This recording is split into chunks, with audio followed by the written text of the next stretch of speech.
सिद्ध कीजिए कि वृत्त के एक चाप के द्वारा केंद्र पर बनाया गया कोण उसी चाप के द्वारा शेष परिध पर बनाए गए कोण का दुगुना होता है। जैसे कि वृत्त है, इसका केंद्र O है, इस AB एक चाप है, इस चाप के द्वारा केंद्र पर बनाया गया कोण AOB है, इसी चाप AB के द्वारा शेष परिध पर बनाया गया कोण ACB है। तो आपको सिद्ध करना है कि AOB का जो माप है, यदि 120 है तो ये 60 होगा, यदि ये 90 है तो ये 45 होगा, तो ये दुगुना है इस कोण का। यदि ये 30 है तो ये क्या होगा, 60 होगा, ये 60 है तो ये क्या होगा, 120 का होगा। ठीक है, तो चाप के द्वारा केंद्र पर जो बना गया कोण है उसी चाप के द्वारा शेष परिध पर बनाए गए कोण का दुगुना होता है। तो वही लिखा गया, सिद्ध वृत्त के एक चाप के द्वारा केंद्र पर बनाया गया कोण उसी चाप के द्वारा शेष परिध पर बनाए गए कोण का दुगुना होता है। वृत्त के चाप AB, चाप AB के ऊपर एक लाइन खींच देंगे, उसको चाप AB पढ़ते हैं। वृत्त के चाप AB के द्वारा केंद्र पर बनाया गया कोण क्या है, AOB है, और इसी चाप के द्वारा शेष परिध पर बनाया गया कोण इसी चाप AB के द्वारा केंद्र पर शेष परिध पर बनाया गया कोण क्या है, ACB है। तो सिद्ध करना है कि ये वाला जो कोण है दुगुना है इस कोण का, इस अर्थात इसमें 2 का गुणा करेंगे तब इसके बराबर होगा। ठीक है, जैसे मान लो 120 है और ये 60 है, तो इसमें 2 का गुणा करें तब ना दोनों बराबर हो पाएगा। ठीक है, तो यहाँ पे जो 60 का है उसमें 2 का गुणा करेंगे। कहोगे दुगुना तो ये है, 2 का गुणा इसमें क्यों करते हैं, बराबर बनाने के लिए। ठीक है ना, तो अब इसके लिए क्या करेंगे, रचना करेंगे। रचना क्या करेंगे, सी को ओ से मिलाएंगे, सी को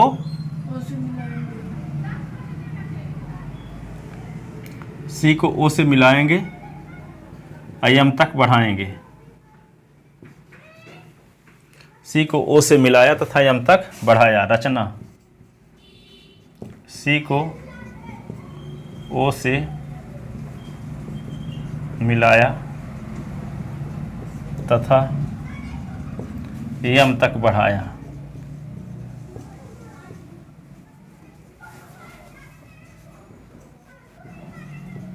यम तक बढ़ाया,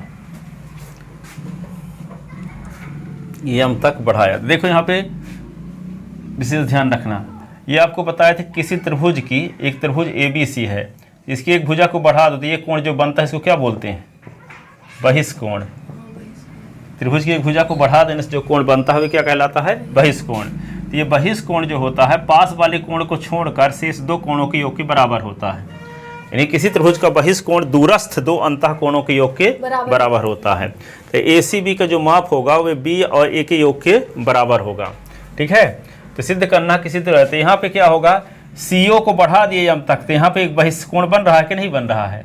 तो ये बहिष्कोण इन 2 कोणों के, पास वाला कोण तो ये है, तो इन दोनों कोणों के योग के बराबर होगा, इन दोनों कोण के, क्योंकि इस त्रिभुज का बहिष्कोण है ना। अरे ये त्रिभुज की भुजा OCA त्रिभुज है कि नहीं है ये, तो इसकी एक भुजा बढ़ा दी गई, तो ये वाला जो कोण होगा ये पास वाले कोण को छोड़कर दूर वाले 2 कोणों के योग के बराबर होगा। ठीक है, तो यहाँ पे मान लो इसका नाम 1 है, तो कोण 1 बराबर कोण 2 धन कोण 3। इसी प्रकार ये कोण क्या है, 4 है, तो ये क्या होगा, कोण 5 और कोण 6 के योग के बराबर होगा, क्योंकि इस त्रिभुज का भी तो ये बहिष्कोण है कि नहीं है। ठीक है, तो बहिष्कोण प्रमेय से क्या होगा, कोण 1 बराबर कोण 2 धन कोण 3। बहिष्कोण प्रमेय से, बहिष्कोण प्रमेय से कोण 1 बराबर कोण 2 धन कोण 3 और कोण 4 बराबर, अब देखो ये भी जानते हो ना, कोण 1 बराबर कोण 2 धन 3 आ गया। अब फिर ये भी जानते हैं कि OC बराबर OA, तो किसी त्रिभुज की 2 भुजाएं यदि बराबर हैं तो सामने के कोण भी बराबर होते हैं, समान भुजाओं के सामने के कोण बराबर होते हैं। तो जब OAC बराबर OA है, क्यों, एक ही वृत्त की त्रिज्याएं हैं, एक ही वृत्त की सभी त्रिज्याएं बराबर न होती हैं, तो ये भुजा इस भुजा के बराबर, इस भुजा के सामने का कोण ये और इस भुजा के सामने का कोण 3 दोनों बराबर होंगे। किंतु लिख लो, ये समीकरण नंबर 1 ये हो गया, किंतु OC बराबर OA एक ही वृत्त की त्रिज्याएं हैं, एक ही वृत्त की त्रिज्याएं हैं इसलिए बराबर है। ठीक है, तो जब OC बराबर तो OC के सामने का कोण 3, OC के सामने का कोण क्या है, OC के सामने का कोण 3, तो इसलिए कोण 3 बराबर कोण 2। समान भुजाओं के सामने के कोण बराबर होते हैं, समान भुजाओं के सामने के कोण बराबर होते हैं। ठीक है, तो कोण 3 बराबर कोण 2 हो गया। तो देखो तो तब समीकरण 1 में जहां 3 है वहां क्या लिख दोगे? 2। तब समीकरण 1 से कोण 1 बराबर क्या होगा? कोण 2 अधन कोण 2। 3 के स्थान पे भी 2 लिख दिए है ना। तो क्या हो जाएगा? कोण 1 बराबर कोण 2 कितनी बार है? तो कोण 4 ना कह देना। ये 1 कोण 2 1 कोण 2, तो कितने कोण 2? तो 2 कोण 2। ये समीकरण नंबर 2 हो गया। पुनः 4 बराबर होगा 5 धन 6 बहिष्कोण प्रमेय से। पुनः कोण 4 बराबर कोण 5 धन कोण 6 बहिष्कोण प्रमेय से। बहिष्कोण प्रमेय से तो कोण 4 बराबर, किंतु OC बराबर OB एक ही वृत्त की त्रिज्याएं हैं, किंतु OC बराबर OB एक ही वृत्त की त्रिज्याएं हैं। देखो अब यहाँ पे क्या करेंगे? तो OC के सामने का कोण क्या होगा? OC के सामने का कोण होगा 6। OC ये है ना, तो OC के सामने का कोण 6 और OA के सामने OB के सामने का कोण 5।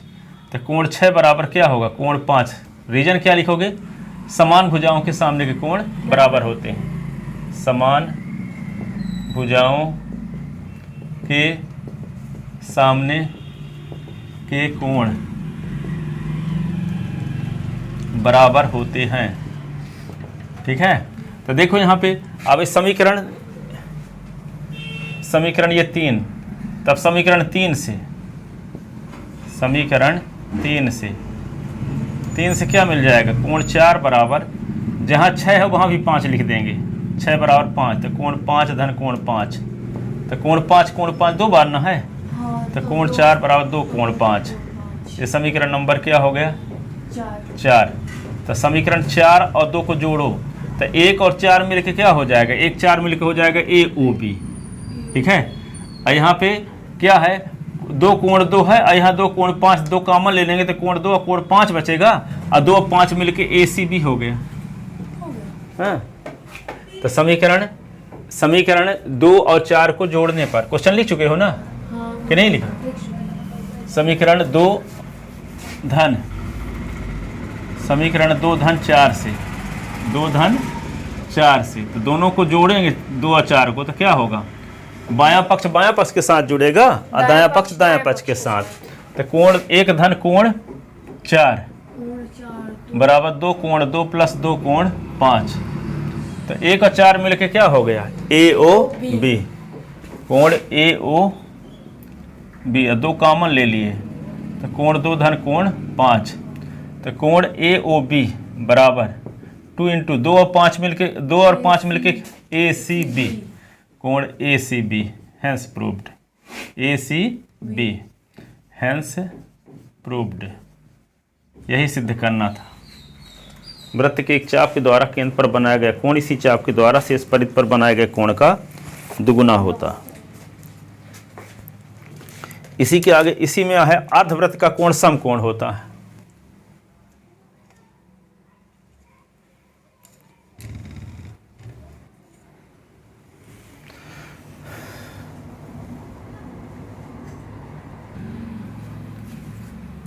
तो सिद्ध कीजिए कि अर्धवृत्त का कोण समकोण होता है।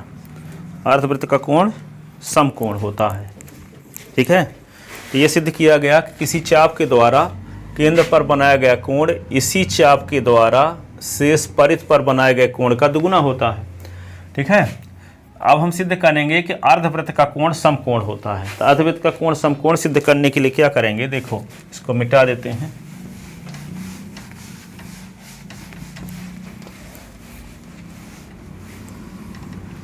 सिद्ध कीजिए कि अर्धवृत्त का कोण समकोण होता है। हमेशा आता है ये।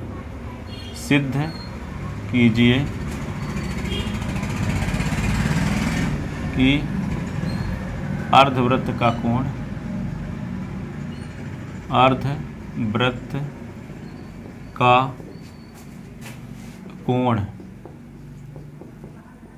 समकोण होता है।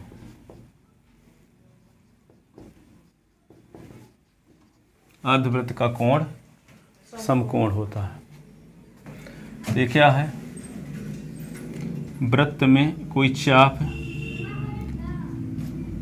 एक चाप ए बी ले लेते हैं जो केंद्र से होकर जाता है, तो इसका नाम व्यास पड़ जाएगा कि नहीं। सुनो, जब वृत्त के व्यास हो गया तो ये क्या हो जाएगा, ए अर्धवृत्त ये हो गया, बी ए भी अर्धवृत्त हुआ, वृत्त को 2 भाग में बट गया। तो आधा वृत्त इधर है और आधा वृत्त ऊपर है, ठीक है। तो यहाँ कोई सी बिंदु ले लिए, तो ये जो कोण जो बनेगा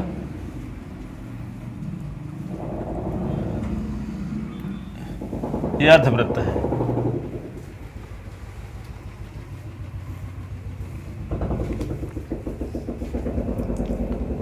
क्या है, अर्धवृत्त दिया है।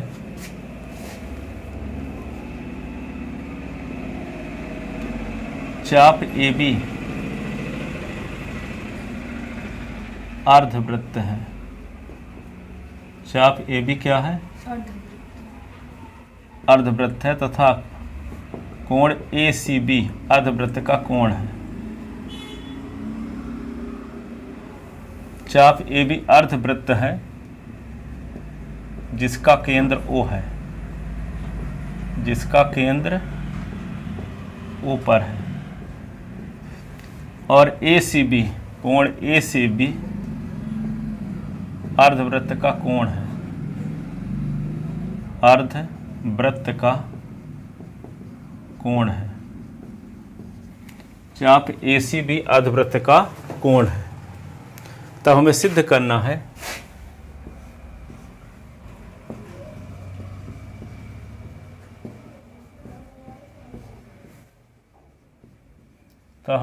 करना है कि कोण ए सी बी बराबर 90 अंश या समकोण।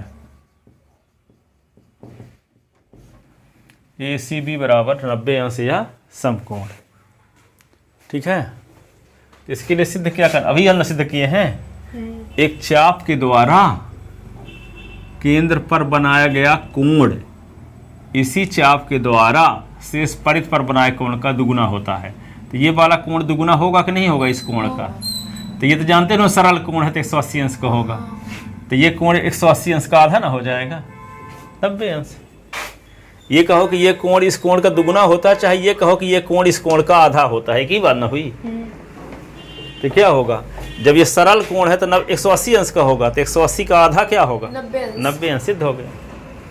प्रमेय भर लिख देना है, उपपत्ति लिखोगे, उपपत्ति।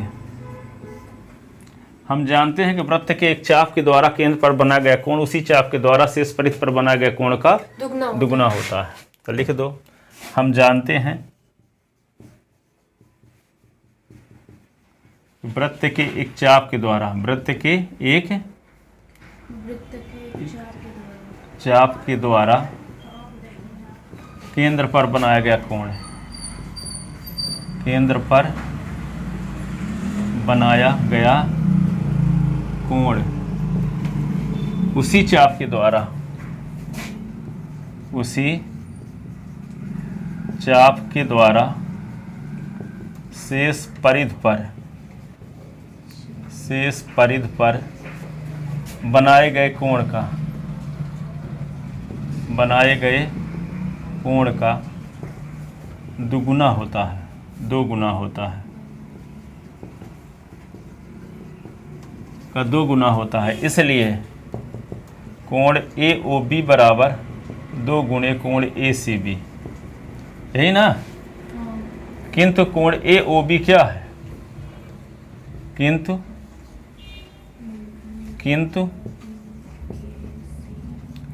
कोण ए ओ बी बराबर क्या है, सरल कोण ना। क्या है, सरल कोण कितने अंश का है, 180 अंश। कोण ए ओ बी बराबर 180 अंश। समीकरण नंबर 2। तो देखो दोनों पक्ष के बराबर हो गए कि नहीं हो गया, दोनों पक्ष ए ओ बी यहाँ भी है, ए ओ बी यहाँ भी है। तो 1 व 2 से क्या आ गया, जब दोनों का बायां पक्ष बराबर है तो दायां पक्ष भी बराबर, तो 2 गुणे कोण ए सी बी बराबर 180। तो कोण ए सी बी बराबर 180/2, तो ये 90। तो कोण ए सी बी बराबर 90 अंश, यानी समकोण।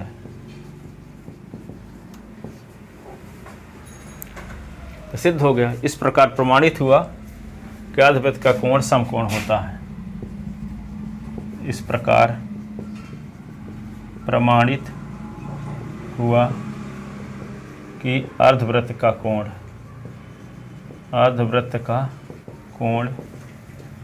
समकोण होता है, समकोण होता है। अर्धवृत्त का कोण क्या होता है?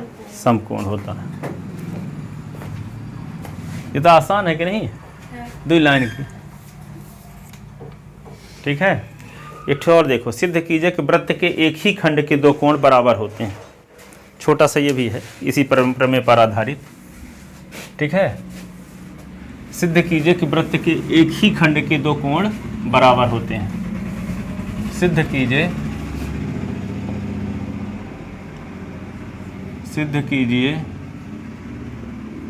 कि वृत्त के एक ही खंड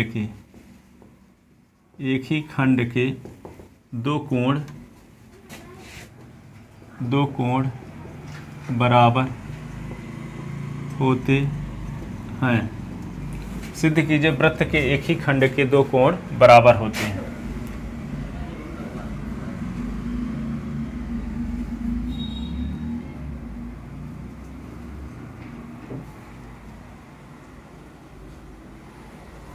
देखो, वृत्त का केंद्र क्या है? ओ।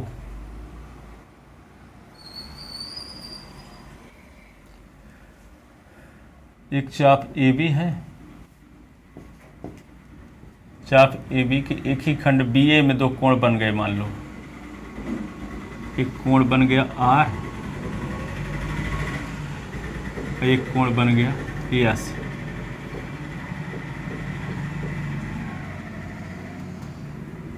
तो ये कोण R बराबर कोण S सिद्ध करना है आपको। कोण R बराबर कोण S। ये वृत्त का केंद्र है, मान लो O। देखो, अब इसको OA और OB को मिलाया,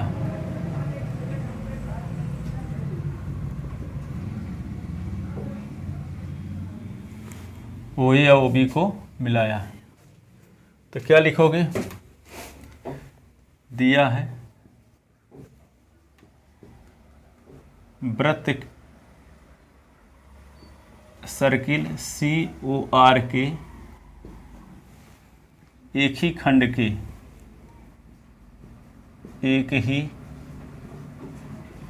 के दो कोण R एवं कोण S हैं। दो कोण R एवं S हैं, तो सिद्ध करना है कि कोण R बराबर कोण S। सिद्ध करना कि कोण R बराबर कोण S, ठीक है। तो कोण R बराबर कोण S, तो क्या करेंगे? इसको रचना OA व OB को मिलाया, OA व OB को मिलाया।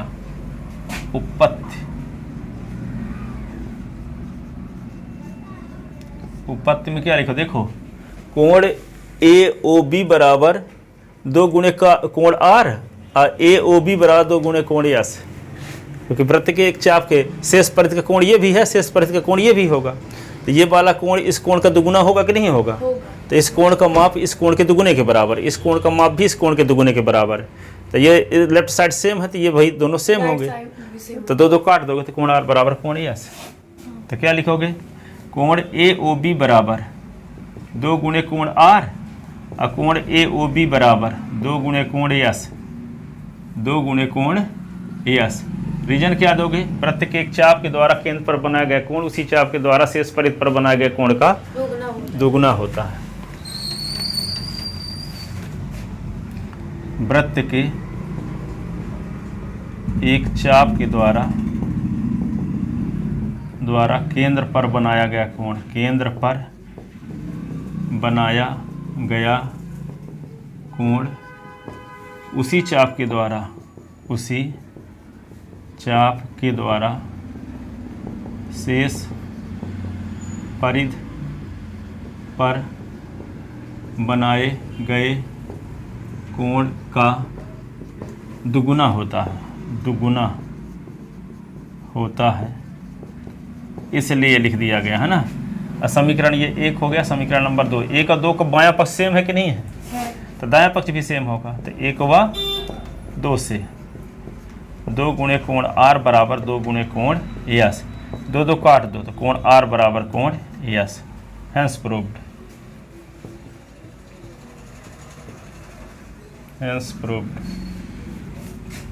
सिद्ध हो गया।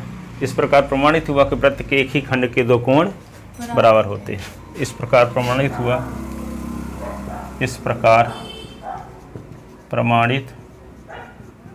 हुआ कि वृत्त के एक ही खंड के दो कोण बराबर होते हैं। वृत्त के एक ही खंड के दो कोण बराबर होते हैं।